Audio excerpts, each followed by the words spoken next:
好，大家好，又翻到嚟節目啦，有準秋啊！又咁樣。OK，點啊，朗哥？啱啱我哋好似漏咗啲嘢喎。漏咗咩啊？我哋一開始講咧，唔係話 DSE 咧由3、4月開始噶嘛。我仲係話未攞支票添。咁梗唔係啦，咁梗係要講一講補翻啱啱漏咗嘅嘢。文昌啊，係啦，點樣可以幫啲新生學子咧？係喎，科甲連登咁樣咧？哇，咦，得喎！梗係啦，獨佔鰲頭係嘛？嗱咁樣嘅就其實有好多善信嘅媽咪啦、父母啦，都係好想啲仔女咩啊？梗係要望子成龍、望女成鳳啦，係嘛？OK，你明我明啦，大家。OK，咁係真嘅係嘛？咁而家我哋香港讀書好痛苦嗬，係嘛？咁啊填鴨式係咪？屬唔屬於㗎？梗係啦，填鴨係真㗎，梗係啦，好似餵嘢咁餵嘅啫。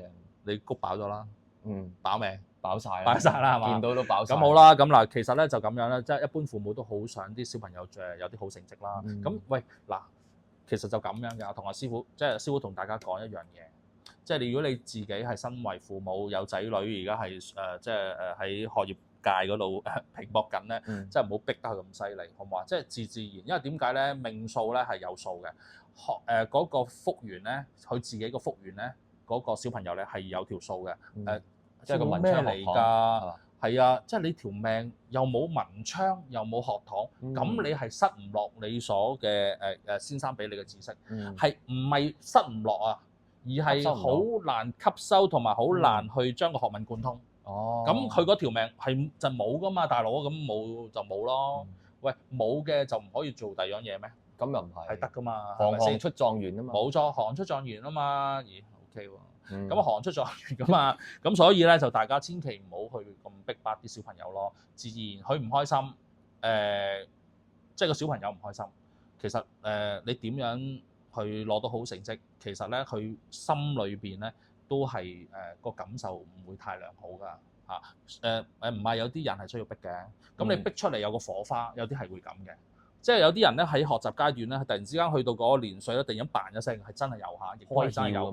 冇錯，我哋叫開竅啊嘛。佢文昌星咧啟發到佢嘅嗰個原始嘅力量，你明唔明啊？即係每一個人咧都有個叫原始力量，包括你哋修法啦，其實都有個人嘅原始力量。點解師傅要俾咁多符你食咧？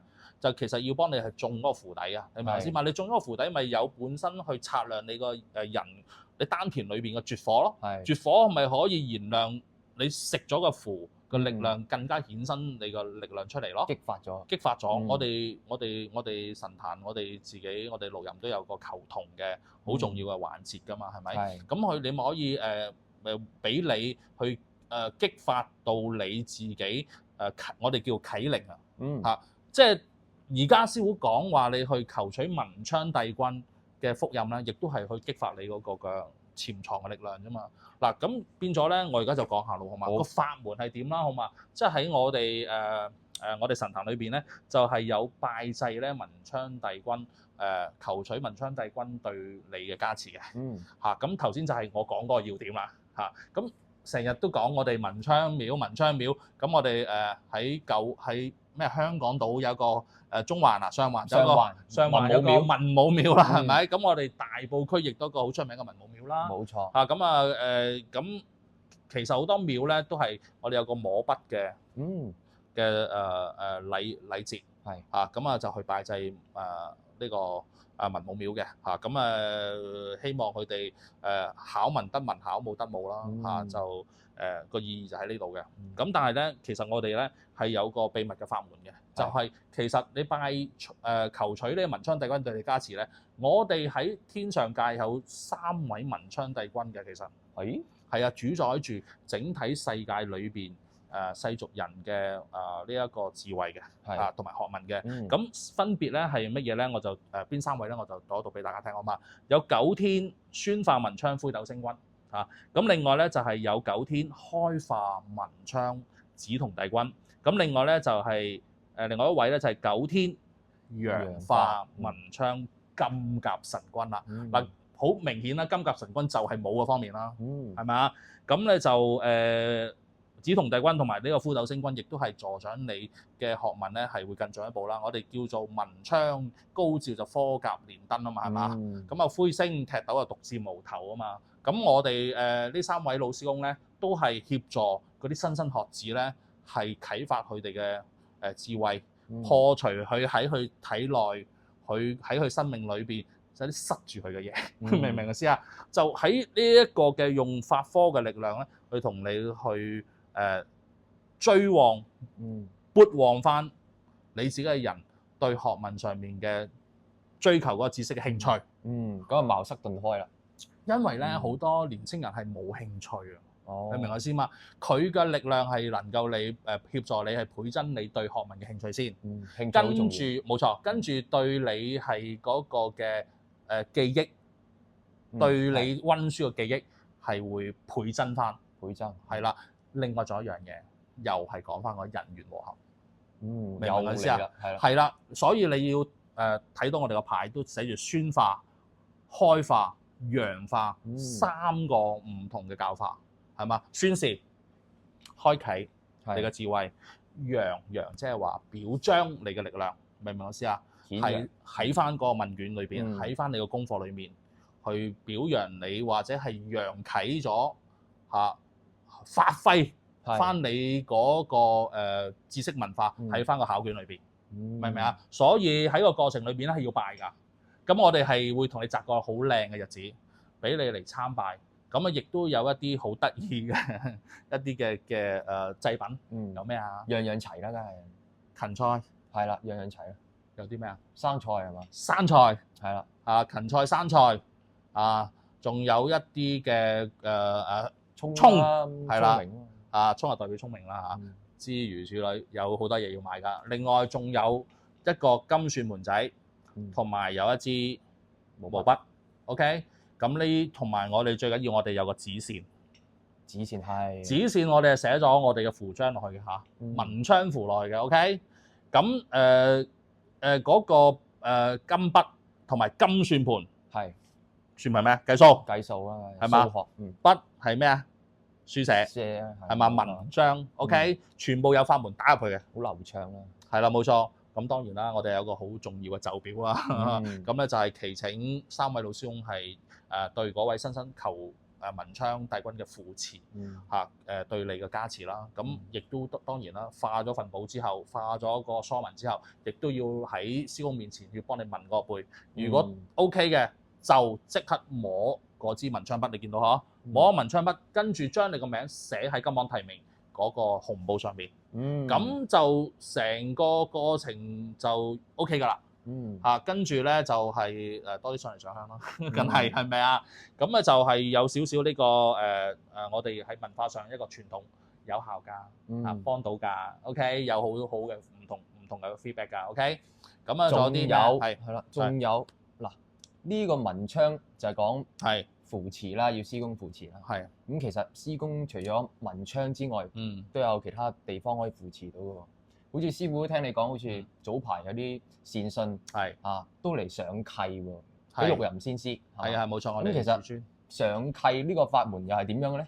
其實咧上契咧就咁樣嘅，咁係嗰個當事人啦，嗰個小朋友，即係爸爸媽咪啦，有時成日都帶啲仔女過嚟，師傅佢成日夜晚喊啊，係嘛，同埋咧成日都有病有痛啊，咁我哋要開啟佢八字望一望啦，咁去睇下佢五行有啲咩爭咗先啦。第二就係話佢係咪真係比較弱啦？同埋係容易接觸嘅陰邪嘅嘢啦，咁佢都會有嘅，有體質係啊，因為佢個地支可能你神出丑味係即係好多嘅，或者係齊晒，咁佢真係佢對呢方面係容易會接觸到啊。咁啊，俾佢沾嘢到，你咪睡得不安寧咯。我曾經有個我好多年前嘅節目都講過，我有個小朋友嘅陰公啊，2歲零咋，半夜搭到正2點半至3點就喊醒㗎啦，扎醒，跟住大喊，媽咪抱住氹住佢都唔肯，佢指住塊鏡，有怪獸，佢識講少少嘢啊嘛，2歲幾，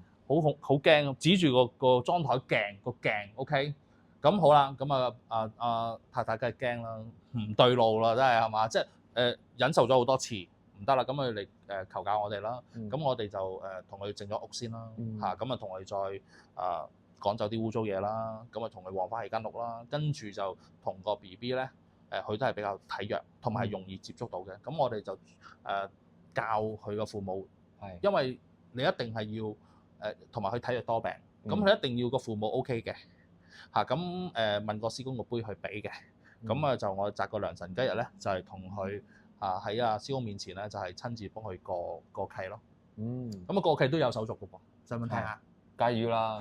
咁其實過契咧係我哋民間習俗都係有嘅。